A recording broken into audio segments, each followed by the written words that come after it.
नमस्कार। नेताजी टीवी में आपका हार्दिक स्वागत है। आज नेताजी टीवी है जो कैसे सफ़र में आप सबको लेके आया है, जिस जगह पे 1857 की वीर महानायिका झांसी की रानी का जन्म हुआ था। आप देख सकते हैं स्मृति स्थल रानी लक्ष्मीबाई जन्मस्थली काशी गंगा के इस पावन तट पर 19 नवंबर सन 1835 को जन्म हुआ। अंग्रेजों के विरुद्ध प्रथम भारतीय स्वतंत्रता संग्राम सन 1857 के क्रांति की इस महानायिका को 18 जून सन 1858 को ग्वालियर के निकट वीर गति प्राप्त हुई। ये झांसी की रानी की यहाँ घोड़े पे सवार मूर्ति है, प्रतिमा है, जिसे आप बखूबी देख सकते हैं। यही वो जगह है जहाँ 1835 में झांसी की रानी का जन्म हुआ था।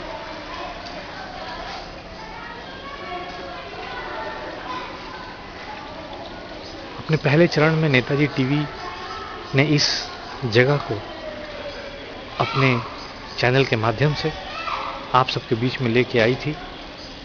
उस वक्त इस स्थान पे कंस्ट्रक्शन का काम चल रहा था, जो कि 70% के लगभग पूरा हो चला है। अभी भी कुछ कुछ काम चल रहा है। टेलीविज़न के जरिए, सीरियल और पिक्चरों के जरिए हमने झांसी की रानी की बनी हुई सीरियल देखी थी।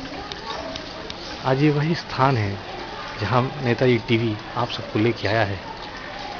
सिंहासन हिल उठे राजवंशों ने, बुकटी तानी थी, बूढ़े भारत में भी आई फिर से नई जवानी थी।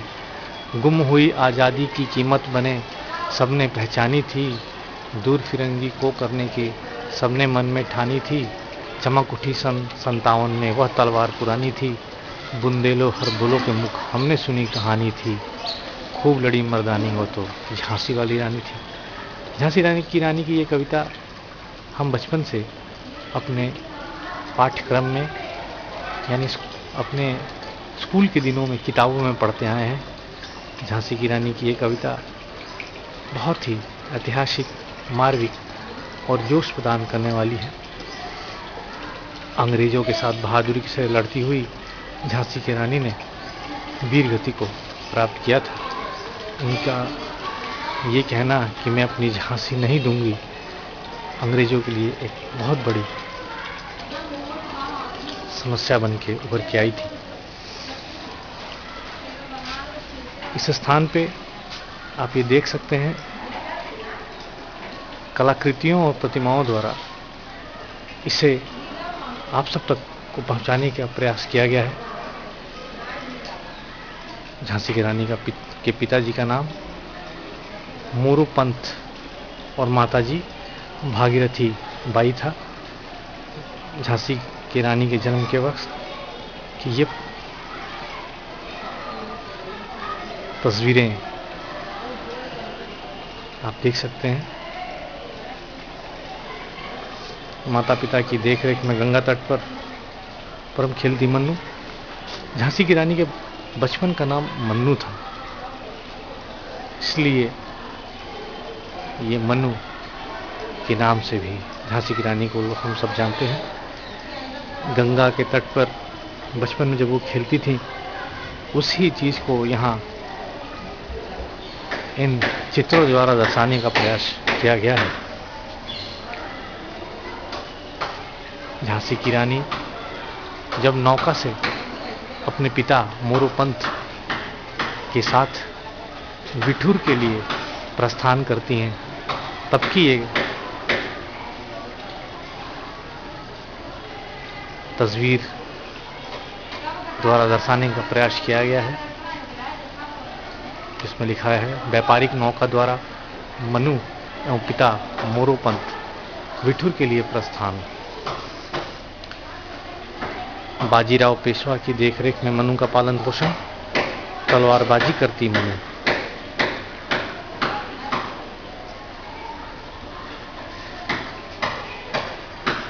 बचपन से ही झांसी की रानी मनु को तलवारबाजी की शिक्षा दी गई, जो आगे चल के एक वीर महानायिका वीरांगना के रूप में भारत के इतिहास में अपना नाम दर्ज करा पाई थी। गंगाधर राव और रानी लक्ष्मीबाई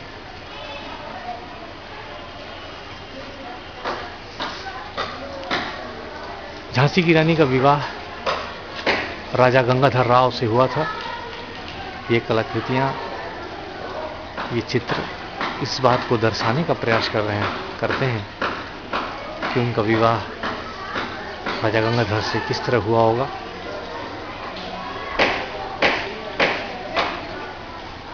और अंत में झांसी की रानी का ये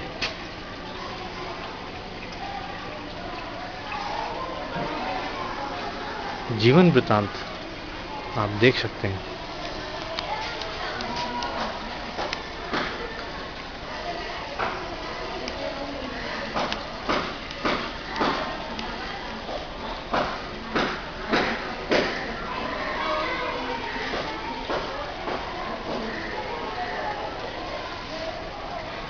ये झांसी की रानी का पूरा जीवन इस लेखन के द्वारा लिखा गया है।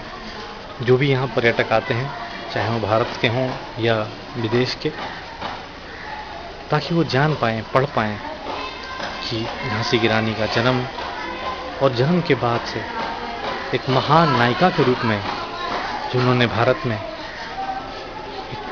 ऐतिहासिक काम किया, वो जान पाएं और उनके जीवन के आदर्शों को, उनकी देश भावना को समझ पाएं।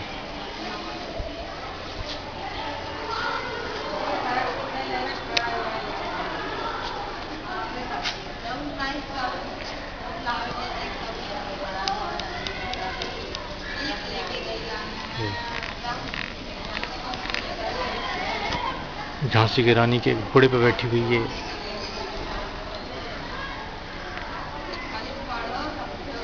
ये प्रतिमा, ये मूर्ति आप देख सकते हैं।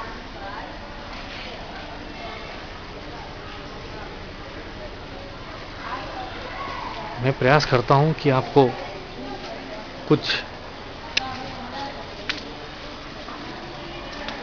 शब्द बता पाऊं। गंगा घाट के निकट स्थित इसी स्थल पर बलवंत राव मन्नू के दादा द्वारा निर्मित एक घर में भागीरथी बाई के गर्भ से 19 नवंबर सन 1835 में मोरोपंत तांबे के यहाँ कन्या ने जन्म लिया। माँ भागीरथी बाई की इच्छा से बालिका का नाम मारिका क्षेत्र में मन्नू हुआ। मोरोपंत और भागीरथी बाई ने अपनी पुत्री मन्नू को बड़े लाड़ प्यार से पालन प्रारंभ किया, लेकिन एक काली अंधेरी रात माँ भागीरथी बाई का निधन हो गया। तब मनु मात्र 2 वर्ष की थी। पेशवा बाजीराव द्वितीय कानपुर के निकट विठूर में निवास करते थे। उन्हीं के बुलाने पर सन 1838 में मोरोपंत ने विठूर जाने का निश्चय किया। व्यापारिक नौका पर यात्रा कर मोरोपंत अपनी पुत्री मनु को लेकर विठूर के लिए प्रस्थान कर गए।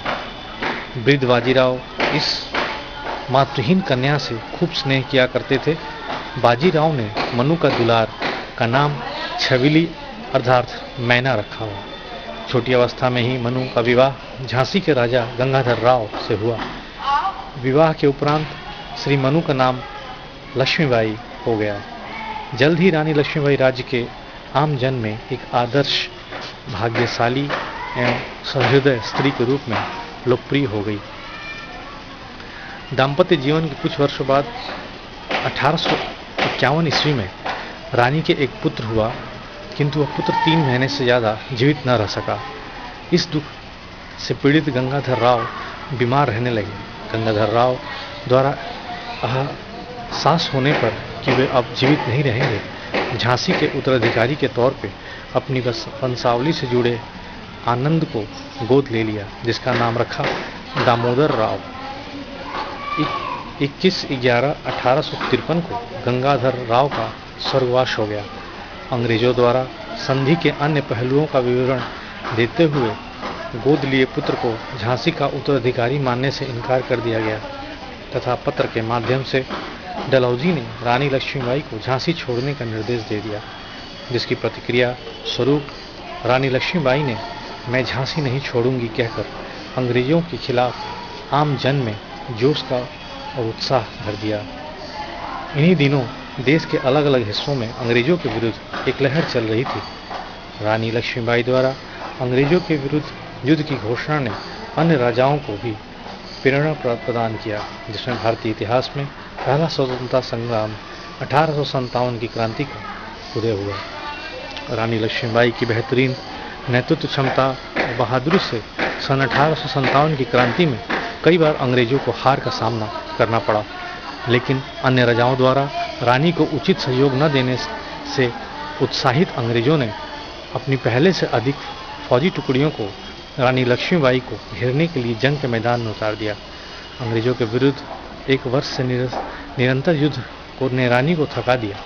परिणाम स्वरूप युद्ध के दौरान में अकेली पड़ चुकी रानी ग्वालियर के निकट अंग्रेजों से घिर गई, लेकिन हार मानने के बजाय जीवन के अंत तक रानी लक्ष्मीबाई अंग्रेजों के विरुद्ध लड़ती रही। सन 1857 की क्रांति की इस महानायिका ने 18 जून सन 1858 को अपने जीवन की आखिरी सांसें ली। दिया गया विवरण एक प्रसिद्ध लेखिका महाश्वेता देवी के शोधित उपन्यास रानी लक्ष्मीबाई से लिया गया है। तो ये आपने जाना झांसी की रानी के जीवन के पूरी इतिहास, पूरी कहानी, उनके जन्म से लेके और वीर गति को प्राप्त होने तक उन्होंने जो जो चीज़ें की वो आप इस स्थान पे आने के बाद देख सकते हैं।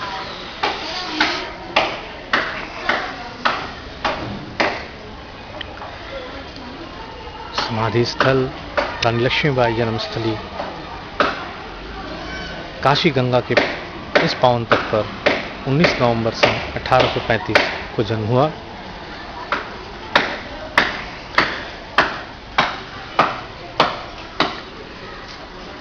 चित्रों द्वारा दर्शाया गया है दामोदर राव की गोद में लेती रानी लक्ष्मीबाई। ये आप देख सकते हैं। गंगाधर राव का देहावसान, रानी का शोक, उनके पति के देहांत के बाद झांसी की रानी की स्थिति को दर्शाता ये चित्र। ये आप देख रहे हैं कि अंग्रेजों द्वारा दामोदर राव को झांसी का उत्तराधिकारी स्वीकार न करना, जिस बच्चे को झांसी की रानी ने गोद लिया था दामोदर राव को, जिसको अंग्रेजों ने उत्तराधिकारी नहीं माना क्योंकि उनकी नीयत में झांसी को कब्जा करने की तैयारी थी।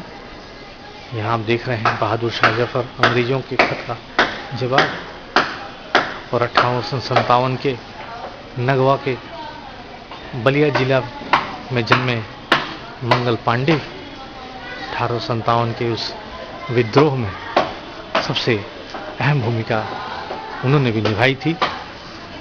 और ये रानी लक्ष्मीबाई के नेतृत्व में सन 1857 की क्रांति का आगाज, भारत की आज़ादी का पहला बिगुल 1857 में ही फूंका गया था और हमें आज़ादी 1947 में मिली। आज समझ सकते हैं कि 1857 से लेकर 1947 तक का ये सफ़र कितना महत्वपूर्ण और कितना कठिन भरा रहा होगा, जब अंग्रेजों ने भारतवर्ष को आज़ाद करने के लिए कितनी तरह तरह की तकलीफ़ें और मार काट हिंदुस्तान में मचाई होगी।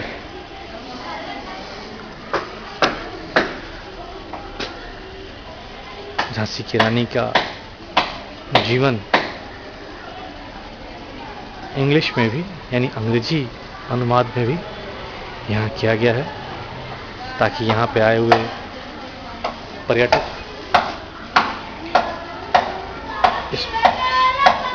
पूरे विवरण को पढ़ें और फिर जानकारी हासिल कर पाएं।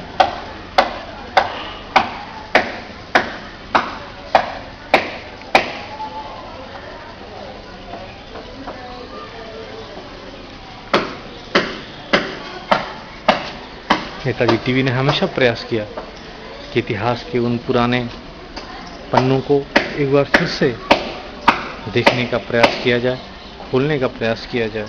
और अगर सरकार उन चीज़ों को ध्यान नहीं देती है तो सरकार को भी इन अपने इतिहास के धरोहर को बचाने के प्रयास में सरकार की मदद की जाए।